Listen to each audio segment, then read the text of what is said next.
Come on. You promise. I will show you if you don't tell anyone. Who would I tell, Freddie?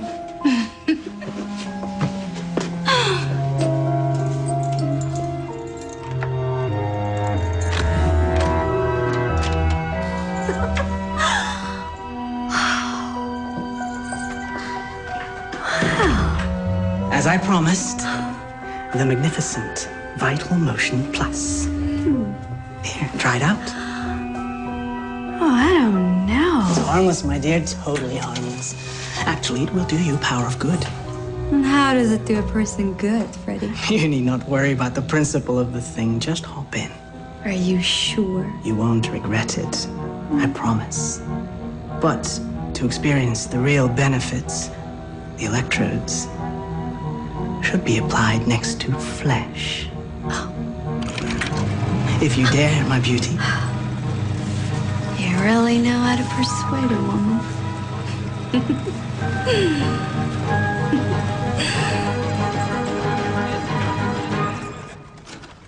Tea? Yes, please. Come in.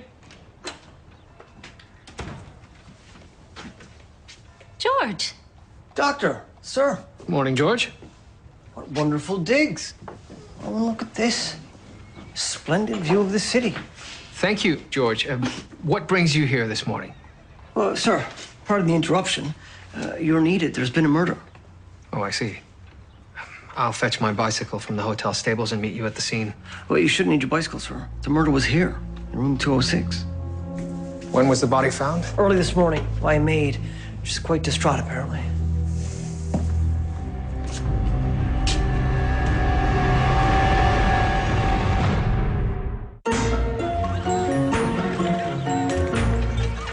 Sir, the victim appears to have been electrocuted. Some unfortunate mishap.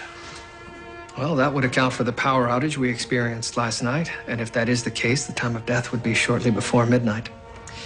What do we know about the victim, George? His name is Frederick Longfellow. From his effects, it seems he's a businessman and a scientist. He's in Toronto for the big medical exhibition and emporium that opens today. I believe this device is the thing he's trying to sell. I found a registration form in his room. This isn't his room? Well, I found a key in his pocket for 209. All right, then. Search this room and leave the body in the device for Dr. Grace to examine at the morgue. Sir.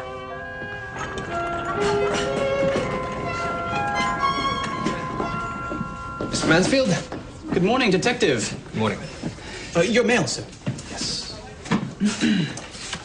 Thank you. Terrible business upstairs. All in all, too much excitement for one night, wouldn't you say? Indeed. I need to know who room 206 was registered to.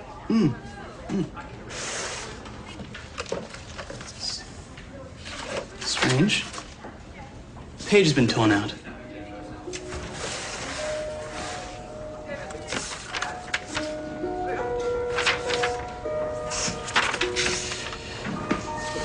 I'll need to take this.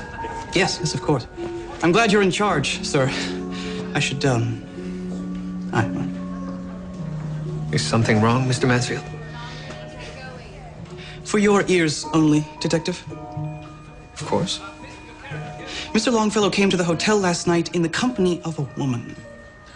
Now, a respectable establishment such as ours frowns upon a gentleman escorting a woman to his room. However, Mr. Longfellow slipped me a sizable sum to look the other way. Did you see his companion? Yes, I did. Can you describe her? She was a striking woman. Jet black hair. Almost exotic. And you're quite sure he was electrocuted? He absolutely was. His heart had stopped. It would seem this machine killed him. These burn marks match the oval shape of the electrodes on the machine.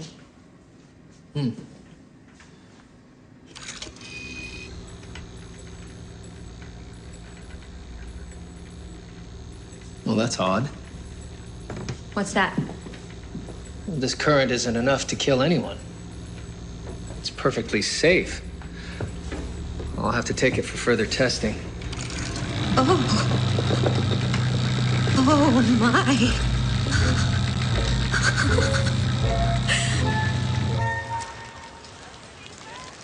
Edna, what brings you to the station? Well, I wanted to ask a favor of you. For Simon? What's he done now? Oh, no, nothing like that. He's expressed this interest to go to the traveling medical emporium. Oh. It's a little morbid, I guess, but I'm trying to encourage all law-abiding interests in the boy. Well, how can I help? Well, I've been offered a job that I can't turn down. So you'd like me to take it? Yes. Edna, does Simon find it odd that we spend time together while... I mean, he doesn't know his father is dead yet. I do know that I have to tell him. I'm just waiting for the right moment. Do you want to take him? Yes, of course. I'd be happy to. Thank you, George.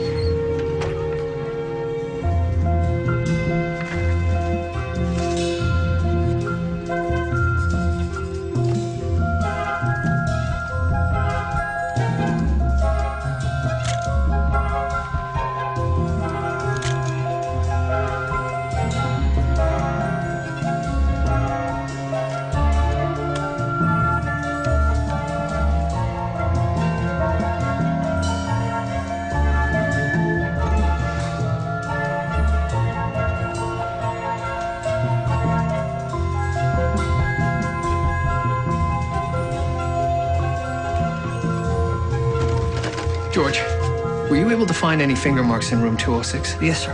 I'm cataloging them now. It may take some time before I figure out who they belong to. Right. Please pull up Thomas Edison's finger marks from our records. Edison, sir? Yes, George. Room 206 was registered to Thomas Edison.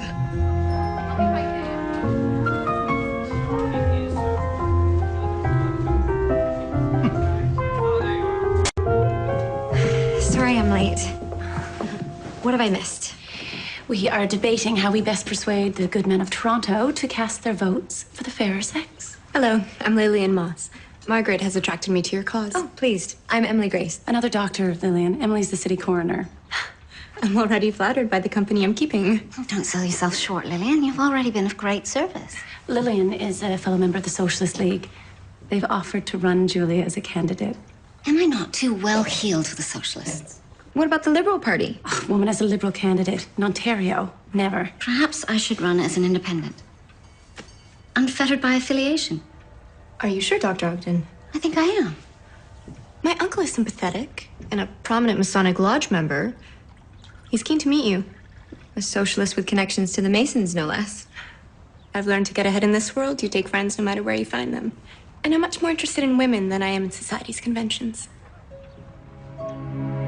Macaroon? Excellent roast beef, Mr. Mayor. And the Yorkshire pudding was spectacular. You can always count on a Mason meeting for a good lunch and a dollop of gossip, Brackenreed. Some of which falls in your bailiwick, I believe. Really? Your detective, the Catholic. Murdoch. What about him? I hear his wife has some notion of running for office. Ludicrous idea. Not good for him or breaking the law. Last thing your boy needs. Is she breaking the law? Not the letter, I gather, but certainly the intent. Have a word. He's gaining a reputation. You mean she is? No difference. They are man and wife, are they not? Good day.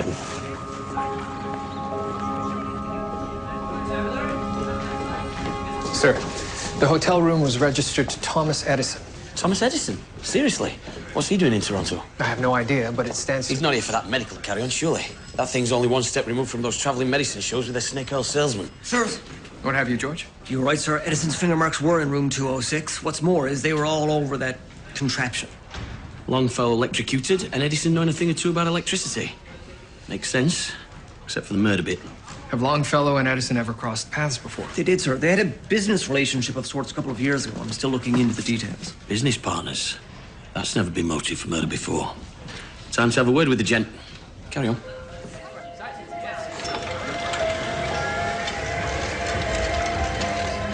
Oh, Mr. Edison. Detective Μέρντοχ. What can I do for you? I'm here to bring you in for questioning regarding the murder of your former partner. Mr. Longfellow was found electrocuted in your hotel room. Your finger marks on the murder weapon. It was not my hotel room. Your signature is in the register. Did you remove the page to conceal your involvement? It was not my hotel room. Sir, I have your signature. I demand your cooperation. That's not my signature. It's my son's. Thomas Alva Edison, Jr.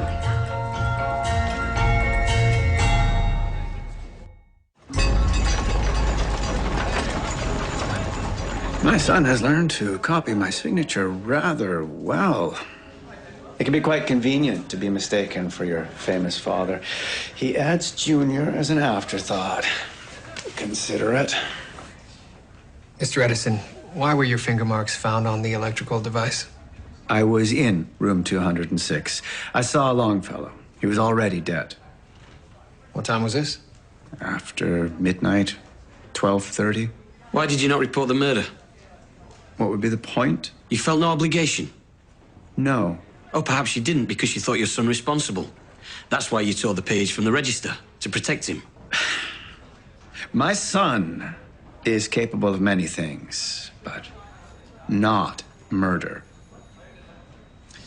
What was the nature of your relationship with Frederick Longfellow?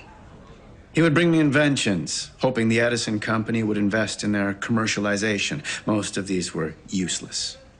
Yet you still formed a company with him. Why was that? One invention had merit. A new light bulb filament. Longfellow and I formed a company to patent it 2 years ago.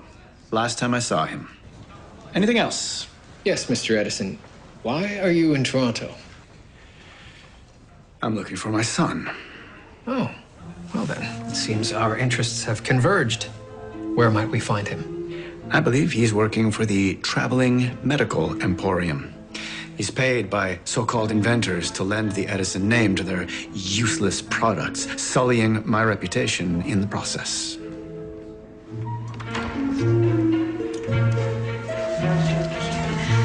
Dr. Grace. Miss Moss. Lillian, please. I hope I'm not intruding. I don't think you're disturbing anyone. I came to tell you that Dr. Ogden made a very good impression with my uncle. She has his vote, though I'm not sure about his fellow Masons. Julia is very impressive and has always been an inspiration to me. You're a doctor as well. You're both inspirations. Could I take you for tea? Oh, I'd be delighted.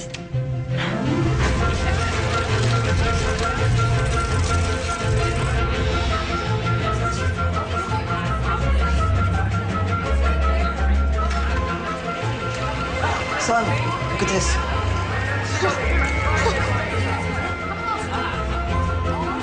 Look! Oh, sorry.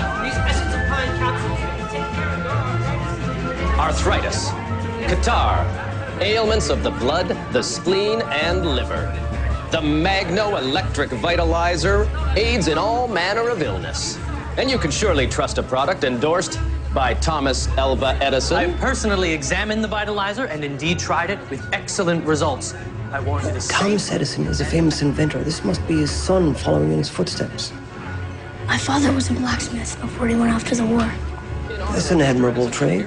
I used to watch him work. Do you think they'll follow in his path? You know, it's too hot and sweaty. And where's the money in forging horseshoes? even on my youthful head as a result of daily use. And a finer head of hair I have yet to see, Mr. Edison. Step up, who wants one? Look at this.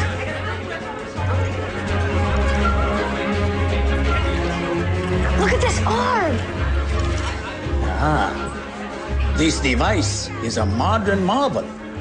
One that can complete complex tasks a cosmetic prosthetic cannot. See how the hand moves like that, son? It's like an automaton. Nobody would mess about with me if I had an arm like that.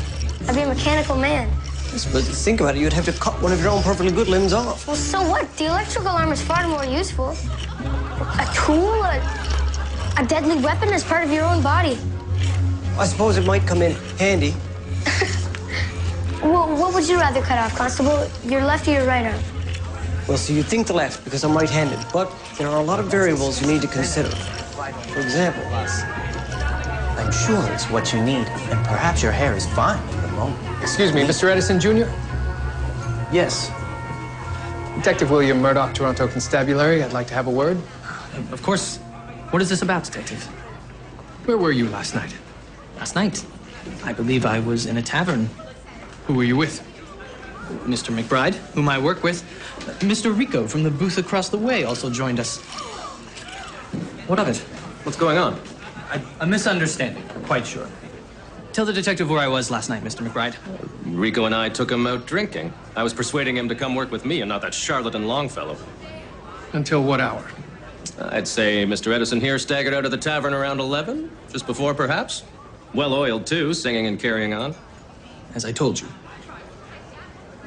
Mr. Edison, I'd like you to accompany me to the station house, please. Is that necessary? Yes, yes it is. Thank you for coming in, Dr. Ogden. You wanted to speak to me? Yes, I do. Please, have a seat.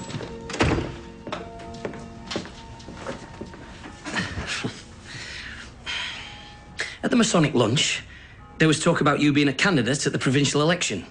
I trust I can count on your support, Inspector. A word in your ear, Doctor. It's already caused quite a stir.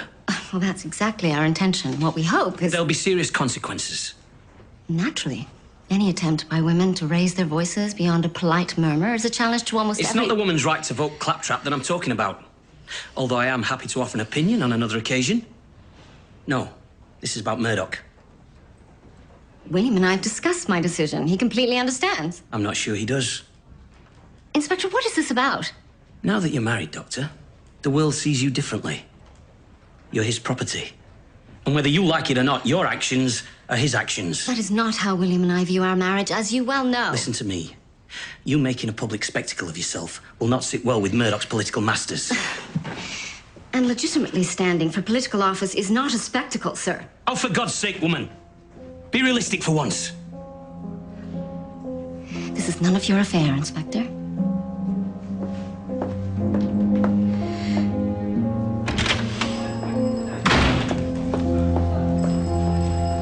Mr. Edison, how did you know Frederick Longfellow? I lent the Edison name to his latest invention, the Vital Motion Plus. And when did you last see him? Yesterday. I left him at the exhibition hall before I met up with McBride and Rico. Well, yes, you work for Mr. McBride now. Why is that? My name sells their products like hotcakes. Frederick was not giving me the respect I felt I deserved, so I took McBride's offer. Detective, why are you asking me these questions? Frederick Longfellow was found murdered in your hotel room. My hotel room? That's impossible. Out of my way. Do you know who I am? Is my son under arrest? Mr. Edison, he's assisting me with my inquiries. Then I trust you'll have no objection to me joining your interview. Come on, chop, chop.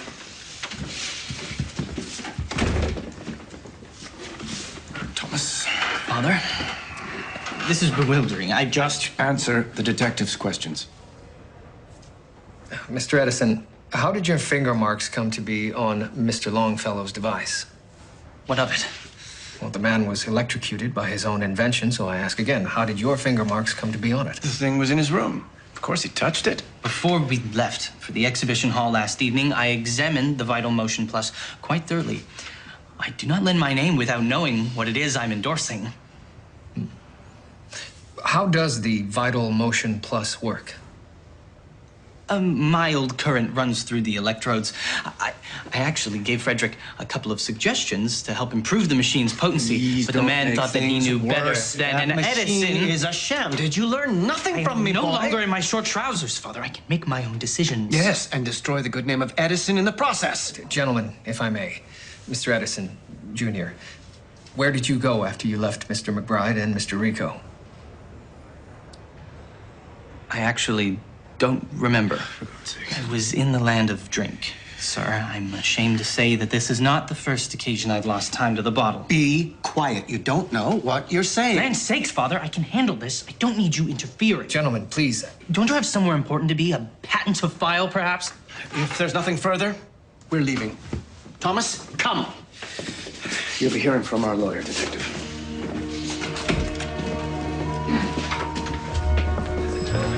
Detective! I extracted these fibers from the victim's mouth. A cotton cloth of some kind was stuffed into his mouth and then removed. A handkerchief? There is a second color of fiber, which would suggest a monogram. Mr. Edison. Mr. Edison, a question, if you will. Me? Yes, it would appear that you were the first person to see Frederick Longfellow after his death. What was in his mouth? I don't recall there being anything. You're lying. Answer the question. I don't see how this has anything to do... What are you trying to hide, Mr. Edison?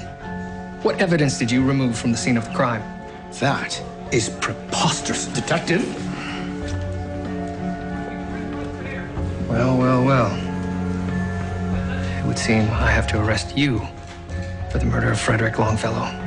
No need. That's my handkerchief. Thomas. I must have misplaced it somehow. Misplaced? I see. I have no doubt that these fibers, which were found in Frederick Longfellow's mouth, will match those of this handkerchief. Mr. Edison, Jr., I'm afraid I must detain you on suspicion of murder.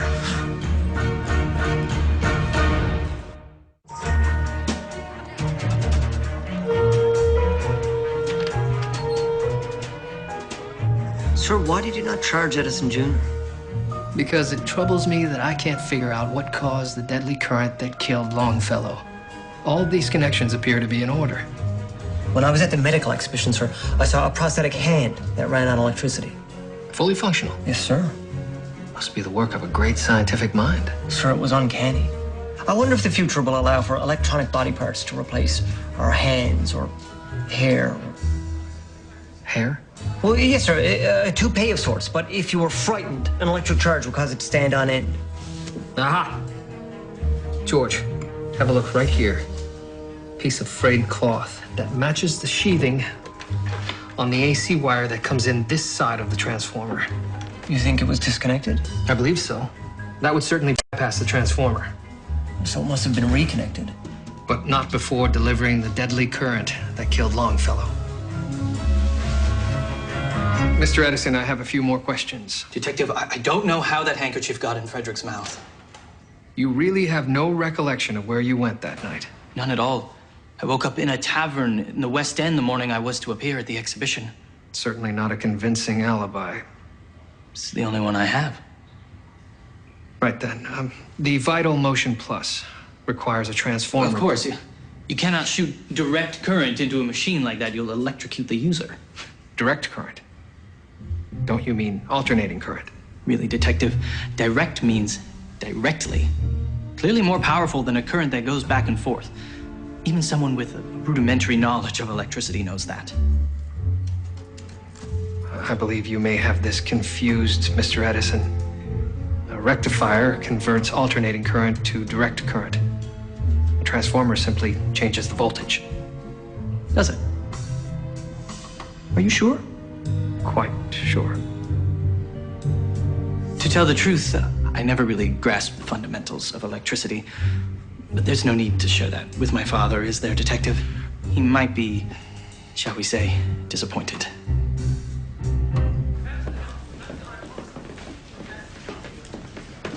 I trust you got everything sorted, Murdoch? Sir, I've interviewed Edison, Jr. I meant with your wife, the good doctor. Sirs?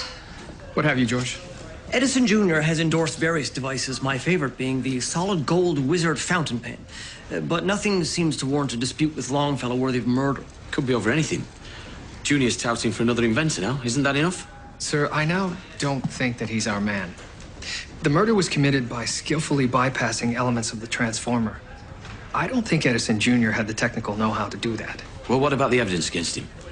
The dead man was killed in his room, finger marks all over the machine, and Junior's handkerchief was stuffed in the victim's mouth. All very convenient.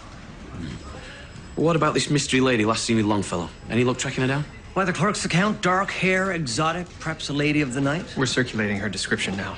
A needle in the proverbial haystack. Anyway, that's enough for today, gentlemen. Some of us have got wives to go home to. I don't know why the inspector felt the need to interfere. I felt as though I was in front of the headmaster to account for my naughtiness. Mr. Mansfield. Evening, Detective Μέρντοχ. That's what you get for asking him to walk you down the aisle. Unwanted fatherly advice. You should have heard him. Your actions are his actions. I might be forever hamstrung by such a backward view of marriage. Let's not let society constrain us, Julia. No matter what the consequences. We're a modern couple living in a modern world. Absolutely. But what consequences do you mean? You mean you'd be censured if I run for election?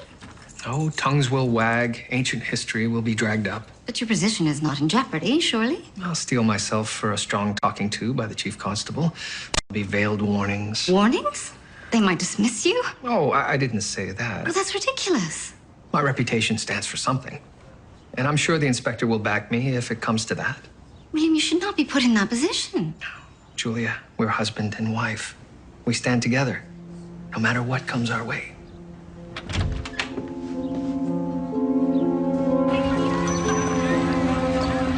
I won't be charging your son with murder just yet. Well, that's a relief. Why not? I believe he's been set up. Who would do that? I was about to ask you that very question. My son has never been particularly discriminating about the company he keeps.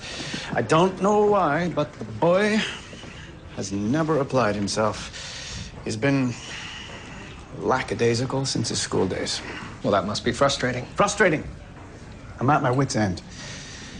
Sorry I can't help you, Detective. Do you have any other leads? Yes, we're looking for the woman that was last seen with Mr. Longfellow. Quite likely a prostitute. That woman was no prostitute, I can assure you of that. Why do you say that? Longfellow was too cheap to pay for a woman. At the beginning of any exhibition, he'd find himself a pretty young demonstrator to consort with, and he'd drop her like a hot potato when the next crop of young girls came by. Dreadful habit. Sir, while these ladies are quite fetching, none of them really match the description of our mystery woman. Right. I suggest we split up, George. You take this side of the pavilion. Sir.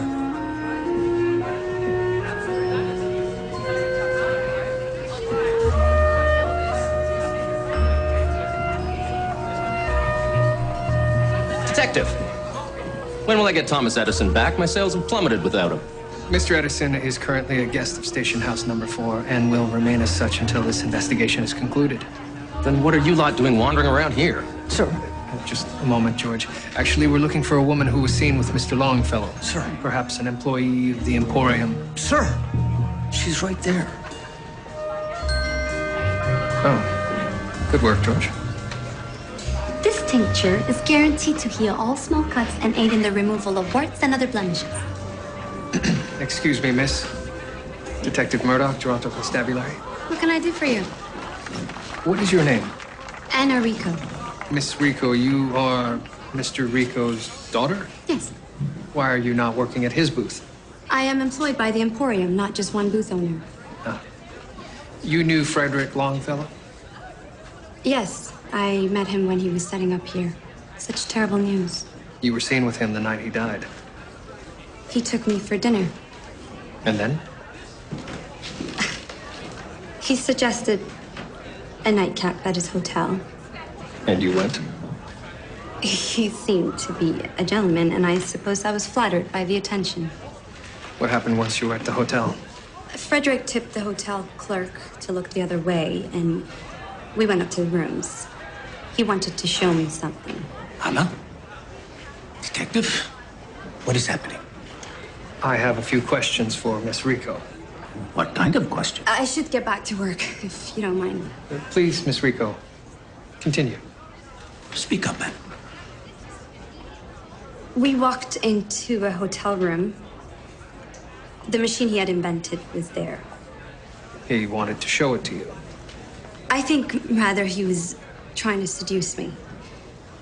I'm sorry, Papa. I should not have gone that night. What happened after that? I was about to get into the machine. There was a knock at the door. Another man came in. He was very drunk. I began to think it was not such a good idea to be in a hotel room with two men, so I left. This man that came to the hotel, would you recognize him? Answer, Anna. You have to tell the detective everything you know. Yes, I recognized him. He works here at the exhibition. Who is he? Thomas Έντisson, Jr. In light of this new information, your son will have to remain in custody, Mr. Έντisson. I see. I've arranged for a good lawyer. Would you like to see him? I don't think so. It's a matter for the courts, no? It's a hard pill to swallow, discovering your son's a murderer. Sir, I'm convinced there's more to this. You can't argue with the evidence now that there's an eyewitness. Are you sure you're not being blinded by his pedigree? Sir, there are several possibilities. For example, Anna Rico also works for Mr. McBride, Longfellow's rival. The two of them could be up to something. Have Crabtree see what he can come up with on her. Though I doubt you'll find anything. Sometimes it's just what's in front of you. Sir. Murdoch, did my word with the doctor sink in? Julia told me you spoke with her. Good. So it's sorted. Very much so. I fully support her decision to run. I'm going to give this to you straight, Murdoch. Your wife's actions are jeopardizing your position within the constabulary. Sir, the world is changing. So I'm bloody told. I know you've married a firebrand, and she's the persuasive type. But you're a husband. What you say goes. Wear the trousers for once, man. This matter is closed. I'll look into Anna Rico for you, sir.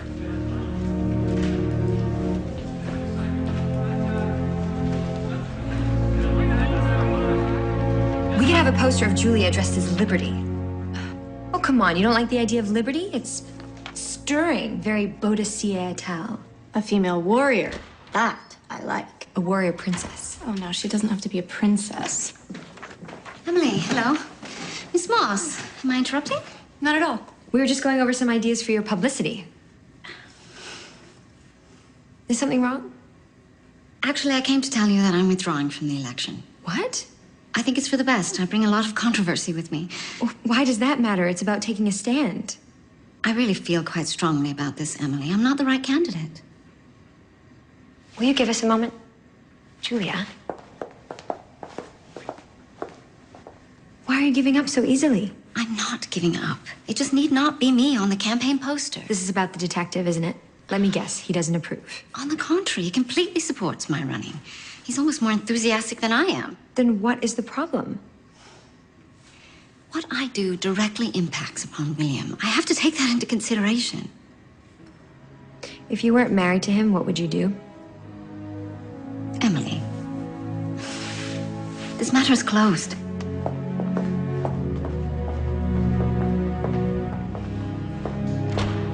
When a woman marries, she loses a piece of herself. So it seems. I do know a place that will serve a woman a good stiff drink. Then I would like to know where that place is. Anna Rico. I don't know any Anna Rico. What are you asking me for? She claims you arrived at the hotel room not half an hour before Mr. Longfellow was murdered. Why would a woman I've never met lie about me? I must have been there. Maybe I am your killer, detective. Well, the evidence certainly points towards you, Mr. Edison. Are you sure you remember nothing? Sadly, I don't. Has my father asked about me? He hasn't visited. He's arranged for a good lawyer for you. Of course he has. He wouldn't want the Edison name sullied.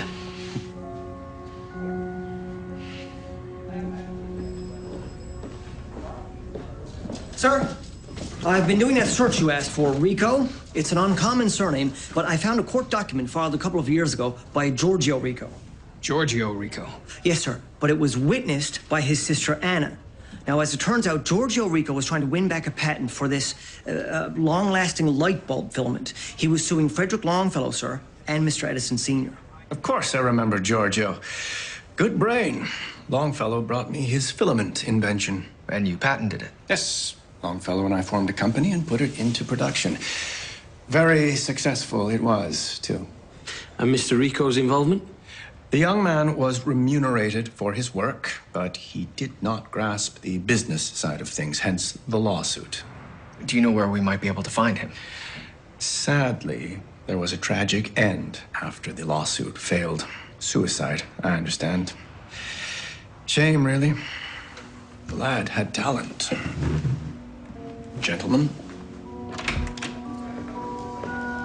I almost feel sorry for Julia with a father like that. With her brother's tragic death after a failed lawsuit, that would certainly give Anna Rico motive for murder. It would indeed. Sirs, I spoke to Mr. Mansfield, the desk clerk. He confirms that Anna Rico was in the hotel lobby at the time of the power outage at 1:45. He didn't see anybody else of note coming or going that night. Thank you, George. So she's not our murderer. Edison Jr. did it. Well, sir, there is another possibility. Anna Rico could be involved. How? Well, she could easily have lured Longfellow into his machine. Once strapped in, let someone else into the room. Someone who may have had reason to want Longfellow dead. Why frame Edison Jr.? He had nothing to do with the business dealings that caused the brother's suicide. That was Edison Sr. Sir, if you want to truly punish a man, you take his son.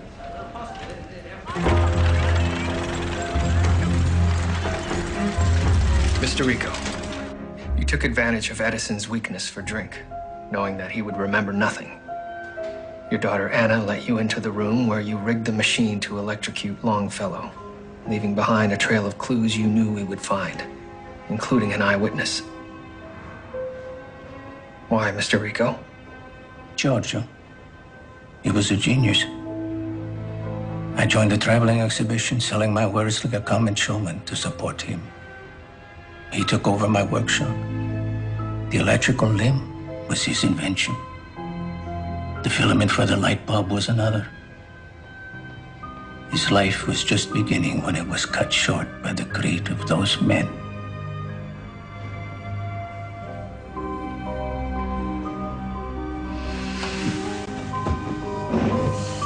Mr. Rico, you are under arrest for murder.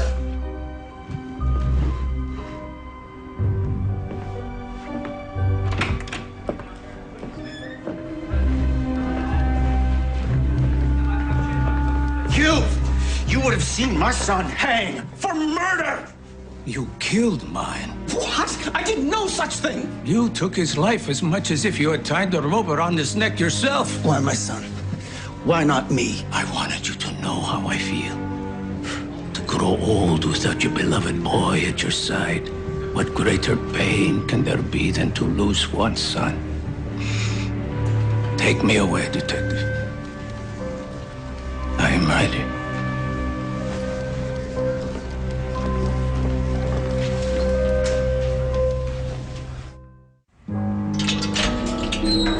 Mr. Edison, you're free to go. Thank you, Detective.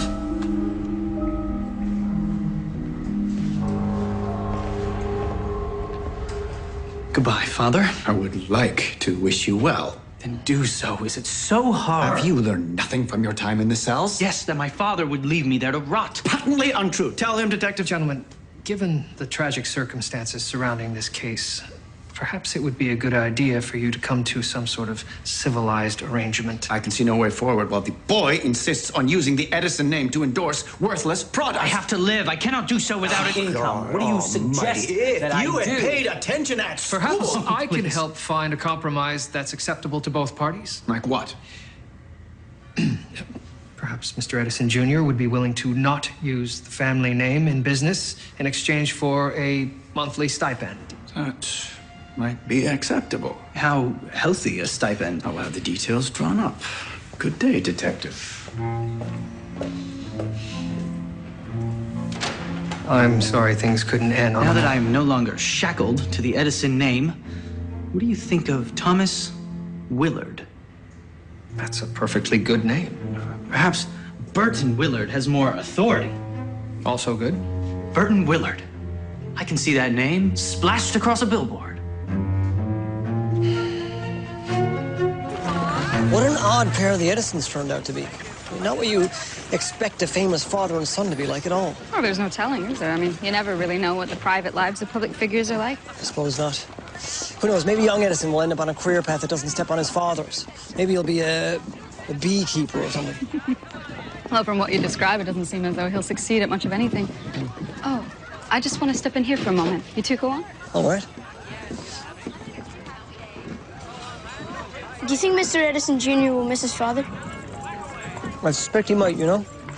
Who knows, maybe the two will mellow out over the next few years.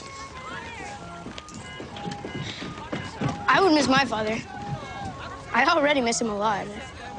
Why do you think my mom won't tell me that he's never coming back?